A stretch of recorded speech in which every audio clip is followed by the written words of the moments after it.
would like to introduce our valued member of the Chamber, Dorjath Law Center. Dorjath has been a member of our Chamber for over 5 years.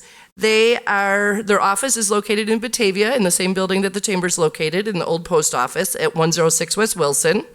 Dorjath specializes in elder law, and they are superb advocates providing services to protect the legal rights and financial resources of senior citizens, people with disabilities, and their families. The Chamber is thankful to have Nancie and Dave Dorjath offering their services to those in need in our community. I now would like to invite Nancie to come up and talk about her business. Thank you all for listening. Thank you. Hi, everyone. Thank you, Margaret, for having me. Thank you, Mayor, City Council, city officials. I appreciate the time to explain to you who I am and what my business does. So Margaret told me I had about 45 minutes. Okay. So I know I have a couple minutes. It's really hard for me to condense everything in about 5 to 7 minutes. So if I start talking quickly, please forgive me. So I've been a Batavia resident for about 25 years. My husband and I moved here to Batavia to raise our 3 kids. And we were looking for a community that really we could actively get involved in. And for us, it was vitally important that we had a foundation for our kids. So we've been involved with the schools, whether it's through preschool, high school, being the room mom, the party mom, whether it's the boosters. My husband was a BYB coach and on the board for over 12 years. Coached basketball. So for us, it was vitally important that we became involved in the community. So after my last son graduated high school, yes, I have a grandchild, yes, so I have older kids. So after my son graduated high school, it was the time for me to now open up my practice. And what other place to do it except for Batavia? I found Batavia to be a very unique community. What I love and what we love about this town is it supports its members. And when I opened up my business, the first thing I wanted to do was sign up for the Chamber. And the Chamber, through Holly and through Margaret, have been instrumental in helping me grow my practice.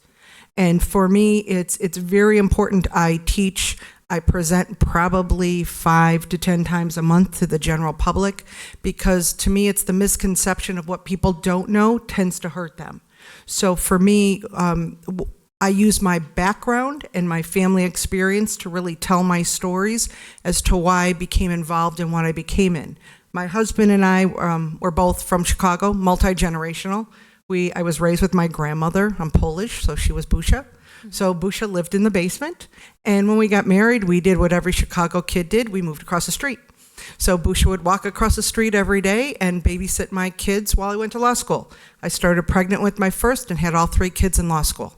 So as we moved out to Batavia, we needed to make sure there was a place for Busha. So there was a first floor bedroom, first floor bathroom, and there became a point in time where we couldn't take care of her. She ended up having dementia, and we had to place her in a facility. And we did what we were told. So the facility told us we needed to spend all our money. And once we spent all our money, she would qualify for Medicaid. But no one told us that when she lost her dentures, there was no money to buy her dentures. There was no money for her hearing aids. There's no money for glasses. So for me, this is what I practice is asset protection planning, that we can protect assets legally, legitimately, and still qualify my clients for Medicaid, because it's about end-of-life human dignity. It's about how do we make sure that our clients have enough money through the rest of their lives to afford those dentures, to afford the hearing aids, and to afford the glasses. Believe it or not, we're blessed to be in the community we're at. We're at Heritage Woods. We have Asbury Gardens at our fingertips. Those are both Medicaid facilities. So we're very blessed to have this at our hand and try and determine how do we protect those assets for our seniors. So elder law really is a different way to look at the law. It's a holistic approach that we take, and it's critical that we find out what's our client's goals. How do we determine what our client needs and how do we need it? Because again, I think elder law, people are like, oh, I'm not that old yet. I have clients in their 40s who have strokes, who have MS, who have debilitating illnesses that are concerned about long-term care. How do we plan for long-term care? I have clients who have been in nursing homes for over 5 to 7 years. Do you know that's over $500,000 to pay for? How do we make sure that our clients and our communities understand they do not have to happen what happened to my grandmother? We don't have to spend it all in order to qualify for Medicaid. And for me, that's critical. It's information is power, and if we can get the information to our clients, it's up to them to make that decision. What do they want to do? But I didn't have that information. My family didn't have the luxury of having someone tell us, here's options you have available. And without that, we were left without my grandmother having teeth for the rest of her life. So for me, elder law is a very important field of the law. Part of elder law, the foundation of elder law, though, is estate planning. And believe it or not, 6 out of 10 people do not have an estate plan, or they don't have a current estate plan. And to me, that is crazy because it's things that we need in a crisis. And I'm telling you, my clients are always calling me because they are in a crisis. And our brains don't think the same way if we're in a crisis. I have 2 reasons, or 2, if you could say yes to these 2 questions, you need estate planning documents. So are you over 18? And are you breathing? It's pretty simple. Everyone needs these documents. Even our kids going away to college need these documents. As parents, we want to be prepared for if they go away, do we have the necessary documents to get healthcare information about our kids, to maybe bring a lawsuit or access their financials? Or if our spouse gets sick, do we have a power of attorney to access their 401k? Because you know what I get? It doesn't matter. It doesn't matter because I'm joint with everything with my spouse. It really does matter because I have a couple clients in Joliet. Husband had a stroke at 62. Wife, they had a great 401k, he did. The wife could not access his 401k. You want to know why? Because he didn't die. He stayed alive, and who's the owner? The husband. So we literally had to go to court, guardianship court, and name the wife the guardian for the husband so she could access his 401k. All we could have done is had a power of attorney for property, and that would have prevented that. So it's critical, no matter if we're 18, 48, or 88, because we need the authority to do certain things. What happens if there's identity theft? Can we access that person's account? My parents were hit by drunk drivers, T-boned in the middle of an intersection. My dad had his last rites. My mom was in the hospital for about 4 months for a wheelchair for a year after that. In that time frame, who made sure that their paychecks didn't get stolen, that their Social Security checks were there, that there wasn't identity theft, that their bills were paid, that when they were in the hospital, their decisions were followed? So for me, this is everyday life. This is what we want to have happen. We want to be prepared. I'm assuming all of you have car insurance, right?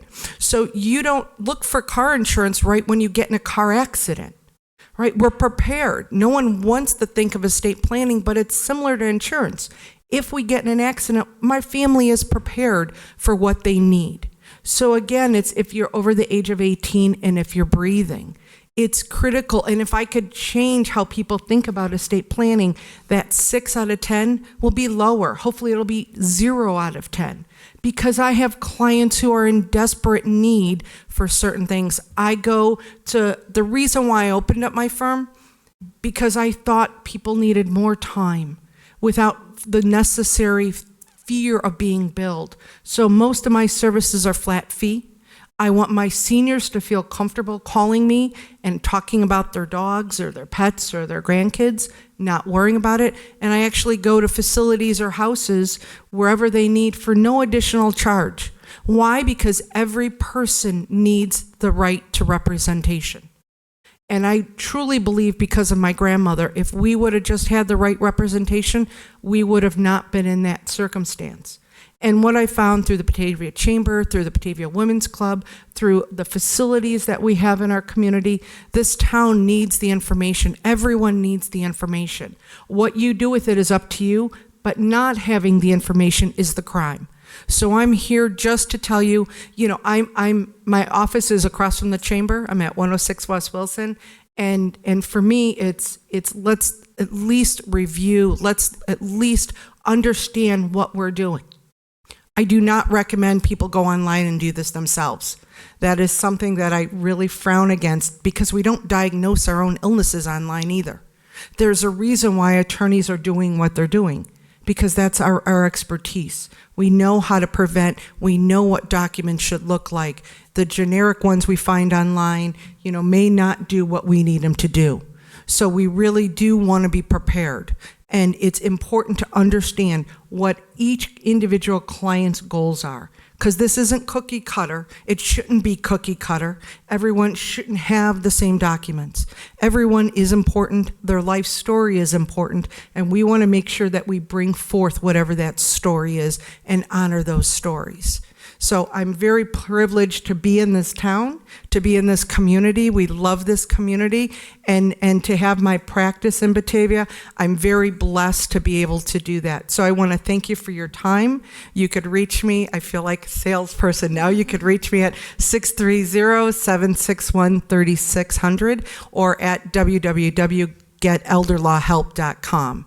So if anyone has any questions, I'd be more than happy to take them. If not, I could talk to you afterwards. I just want to thank you for coming down and kind of telling us about what it is you do. I certainly was aware of it. I've had several citizens in town give you commendations for the nice way you've handled matters with their family and whatever. So you've got some people on the street that are out there patting you on the back and saying nice things. So I think your message is getting out, and I appreciate you coming down and sharing it with the city council and the viewers on TV and the few we have in the audience. So, all right. you have a question, Alderman Chance? I just want to make a remark. Working in the banking industry for 15 years, I see horror stories all the time. What you do is so important. It is. I can't tell you the number of times I've had a customer come up to me after someone has passed away and said, "We're fine. We have everything taken care of. Here's our power of attorney," not recognizing the power of attorney passes away after the person passes away. And so many people have no idea that there's these laws out there meant to protect them, and people are afraid to talk about their debt. They're afraid to talk about death. It's important that you're able to talk. Well, and I find myself to be a little different. Dying's the easy part I joke about. It's the living is the tough part. And for me, the powers of attorney are only valid while you're alive. Most estate planning attorneys say, hey, you have your will. Well, you're dead. I'm worried about what happens to you while you're alive. So the estate planning documents are also valuable, I think even more valuable while you're alive. Do you have the powers of attorney for health care? Do you have the powers of attorney for property? Because while you're alive, that's what we need. And when you pass away, my clients say, I'm kind of dead. It's up to my family to figure out. So, but for me, that's what I care about. For me, it was more important for my grandmother to have end-of-life human dignity while she was alive than to have that last will when she passed away, if that makes sense. Anybody else? Yes, I've had clients use Nancie and utilize her services, and I've gotten great reviews. Thanks, Mike. And she does an excellent job. Thank you. Well, thank you for coming down. Thank you very much. I appreciate it.